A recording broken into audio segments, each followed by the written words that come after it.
pasan por tener una o dos cámaras. Los problemas del Perú son mucho más profundos y se podrían resumir en la constante inestabilidad política que el país presenta. Si hay una enfermedad crónica que tiene el Perú, justamente es esa, los periodos de inestabilidad que permanentemente han estado en toda la historia republicana del país. Si leemos la historia, nos daremos cuenta que la opinión de la población respecto a los regímenes bicamerales siempre ha sido negativa. También es verdad que hoy día lo son respecto al actual Parlamento, pero es que un buen Congreso no depende de tener una o dos cámaras, depende de que las personas que vayan al Parlamento hagan bien su trabajo.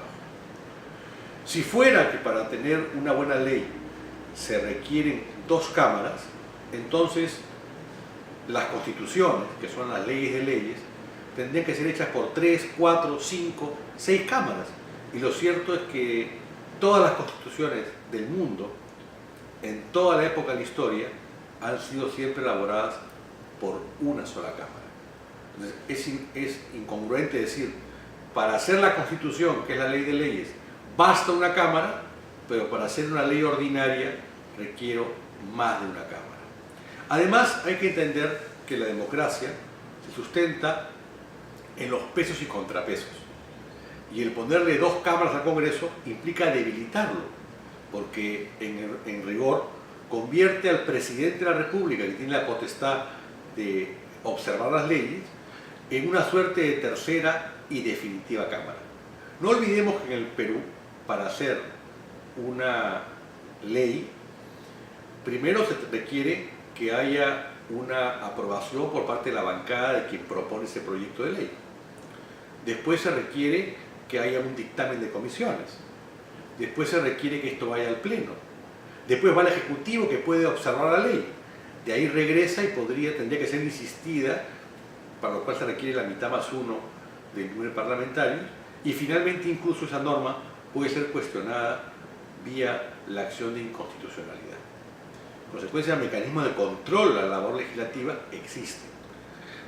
Y me he saltado un paso adicional, que la mayoría de leyes requieren doble votación. Otra cosa es que el Congreso recurra a una práctica, para mí negativa, de permanentemente exonerar de esa doble votación.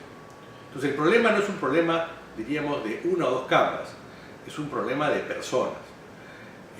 Los partidos políticos, creo que está claro, no son capaces de ponernos a los peruanos 130 parlamentarios de un buen nivel. ¿Qué nos garantiza que van a poder colocar 250 si es que ponemos una cámara adicional? Pero además, revisemos qué es lo que aprobaba, por ejemplo, el Congreso con Senado en el último periodo en el cual el Perú tuvo bicameralidad, o sea, en el periodo del año 90 al año 92. Eran momentos en los cuales el país pasaba por una crisis económica terrible y por un problema de violencia atroz. Aymar Guzmán y Sendero Luminoso lo teníamos prácticamente en las puertas de la ciudad. Yo les podría hacer un recuento de las leyes que aprobó el Congreso en esos momentos críticos para la República. En primer lugar, todas las perforaciones del régimen pensionario de la 20530. Muchas de ellas inclusive en beneficio de los propios senadores, no las aprobadas por el Senado.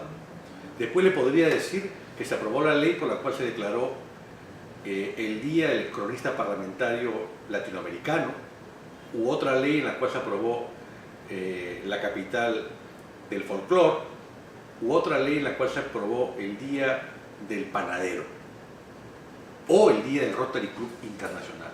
Es decir, que mientras que el Perú se deshacía, teníamos un Congreso con dos cámaras que vivía en una nube, vivía en otro país aparentemente y en otra época. Los problemas del país no se resuelven con una o dos cámaras.